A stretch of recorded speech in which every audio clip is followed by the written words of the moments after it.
Diagnostic tools for lymphomas are based on the integration of histological morphology with immunophenotypic and molecular techniques that allow for the precise characterization of hemolymphoid neoplasms.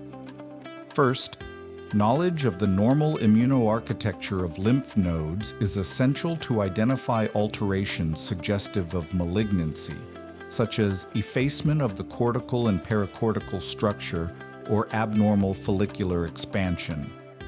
In this regard, immunohistochemistry is a diagnostic cornerstone, as it makes it possible to define cell lineages using specific B and T cell markers, evaluate aberrant protein expression, and establish immunohistological criteria for malignancy.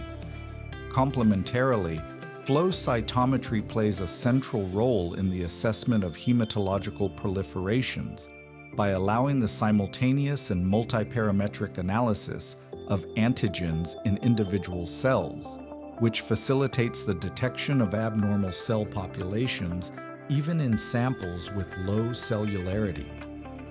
Finally, molecular techniques aimed at studying the clonality of immunoglobulin and T-cell receptor genes provide additional evidence in cases with equivocal morphological findings, helping to confirm the neoplastic nature of a lymphoproliferative process.